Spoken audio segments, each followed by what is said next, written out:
The LEGO Batman movie released over 8 years ago, and I think it's one of, if not the best LEGO movie. However, these days, this is such an underrated theme in general, so in today's video, I'm going to be looking at everything we saw for this movie, from the sets to the minifigures and even the video game tie-in, to see whether this theme truly failed and discuss the cancelled sequel movie, so make sure to stick around till the end of the video. So what's up LEGO fans, it's LEGO Man Cam, and let's jump straight into this theme by looking at the first wave of sets, which released in January of 2017 and was a gigantic wave of 13 total sets, spanning price points from $15 to $150. We had the Joker Balloon Escape, Mr. Freeze Ice Attack, Catwoman Catcycle Chase, the Riddler Riddle Race, Clayface Splat Attack, the Batmobile, the Joker Notorious Lowrider, Killer Croc's Tailgater, the Scuttler, Batcave Break-In, Scarecrow Special Delivery, the Penguin Arctic Roller, and Arkham Asylum. Firstly, wow, that is a lot of sets, but I hope you could see just through these sets here just how high quality these all were. Take a smaller set like the Riddler Riddle Race, for example. At $30, you got a really nice looking car and 5 minifigures, 4 of which being completely exclusive, with one of them being this awesome Calendar Man. Other sets like the Scuttler are really interesting bat vehicles that we would just be clamoring over if they came out today, and my personal favorite is the Joker's Lowrider, a set that I can fondly remember my dad buying for me one day, one of the only times that he's ever seen a LEGO set and thought it looked so cool that he just instantly bought it for me. The massive Arkham Asylum is also a great playset with so many minifigures, and I love this Killer Croc Big Fig in the truck set. There's a lot to cover in this video, so I don't want to get too caught up on just how amazing these sets were. So next, let's discuss the movie itself before we get into the second wave of sets. The film released in February of 2017 to really great reviews, with most seeing it praising its comedy and charm, while genuinely being a great entry in the many Batman movies we've seen. I personally loved seeing Will Arnett and Michael Cera as the voices of Batman and Robin, just two of my favorite actors from my favorite TV show ever, Arrested Development, and their dynamic in this movie is just so funny.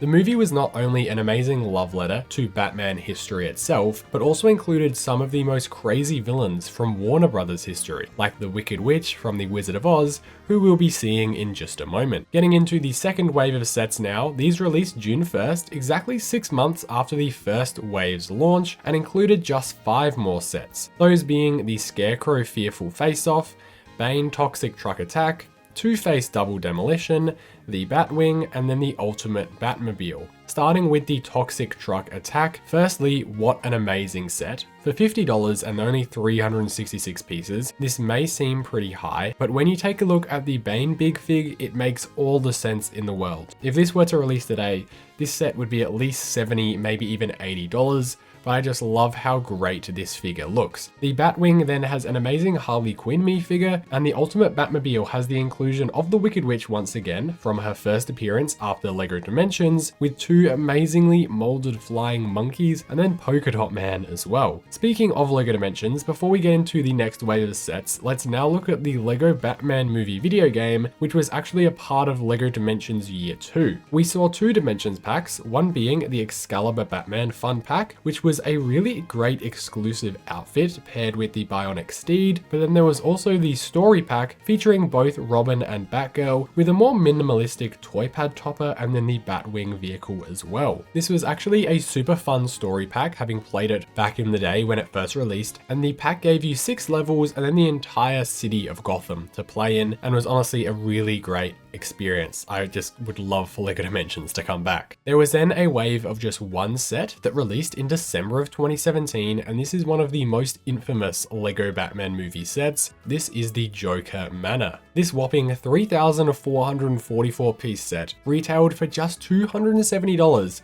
and is just magnificent. It's our only ever LEGO version of Wayne Manor, despite still having all that Joker flair to it, like a roller coaster, a giant Joker sign, and even what I think is the Eye of Sauron at the top. The minifigures here are also just top notch, with Joker, Batman, Batgirl, and Robin all in their white and gold disco outfits from the end of the movie, plus you get an awesome Nightwing minifigure too. Before we get into the final wave of sets, the LEGO Batman movie has the distinction of being the only of the LEGO movies to actually receive 2 individual minifigure series, getting the LEGO Batman movie minifigures Series 1 released in January of 2017, and then Series 2 released in January of 2018. The first series has some great minifigures. I especially love the Fairy Batman and Batgirl, just super unique pink figures that we never normally would see, as well as Red Hood and Calculator Man, who are just great looking figures. Series 2 then gave us 20 more insane minifigs, with Clock King and Dr. Phosphorus and Killer Moth being some of my favorite villains, and then Mermaid Batman is just hilarious too. Having looked back at these, it makes me miss when we used to get a full series of 20 minifigures compared to only getting 12 now. I'm not sure why LEGO decided to make this change, as I would have thought they'd make more money selling more figures per series, but when you compare what we got this year, where we only had a total of 24 minifigures this entire year because of the stupid F1 cars, it seriously makes me miss these full 20 minifigure series. Anyway, let's now finish off the rest of the sets that we saw for the unfortunate final wave of this theme, which was released in January of 2018 alongside that second series of minifigures. With 5 more sets, we saw the Bat June Buggy, the Justice League Anniversary Party, Egghead Mech Food Fight, Harley Quinn's Cannonball Attack, and then the Bat Space Shuttle. This is by far the weakest wave of sets, but I think that goes to show you just how amazing this theme truly was. The Anniversary Party gives you all of these exclusive minifigures, the Egghead Mech gives you a great Condiment King figure, and then there's Gentleman Ghost, which is like a $50 figure in that Harley Quinn set, which just shows you this entire theme had such a great minifigure selection across every single set. Although that now brings us to the end of all of the regular retail sets, there was a number of polybags and promotional sets released too, which I'll quickly cover before we discuss the failure of this theme in general. We got the mini Batmobile, Batman in the Phantom Zone, the Joker Battle Training, the mini Batwing, the mini Ultimate Batmobile, Disco Batman and Tears of Batman, the Bat Shooter, the LEGO Batman movie accessory set, the Batman Cave Pod, which I don't know why it's not called the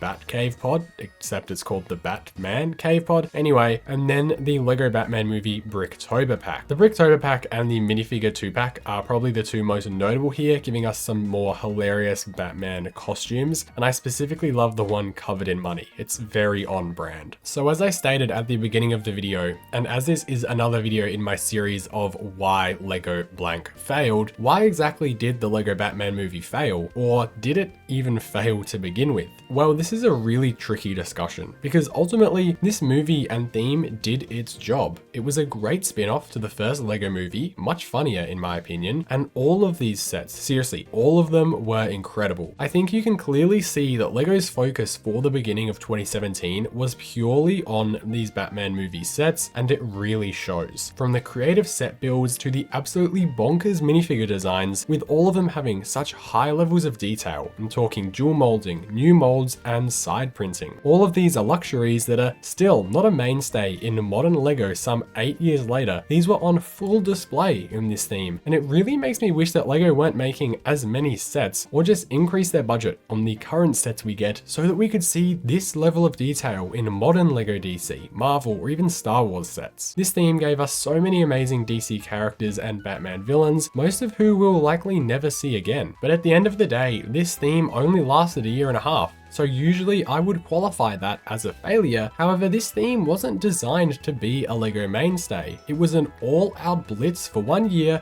while the movie was hot out of cinemas, and then it died down to make way for the Ninjago movie and then the LEGO movie sequel after that. There was a lot of talk about a sequel to this movie. There's a leaked script, there's a plot, there's characters, and a whole lot more, which I might make in a future video, so please do let me know in the comments if you'd like to see a part 2. But ultimately, this is going to be the first first time in this series where I say I don't actually think this theme failed. It achieved its goal and then left to make way for other new themes. I'm still going to title this video as Why the Lego Batman Movie Failed, since it would be so aesthetically unpleasing in the playlist if it was named something else. But maybe we could say this theme failed because it was so good that it actually sucked all the life out of Lego DC for the foreseeable future. As since these Lego Batman movie waves, we have gotten mid after mid years for Lego DC, and I don't think we quite realized just how good we had it back in 2017. With all that being said, please let me know your thoughts on this entire theme, and if you enjoyed this video, please consider subscribing to help us reach our goal of 40,000, and I will see you in the next one.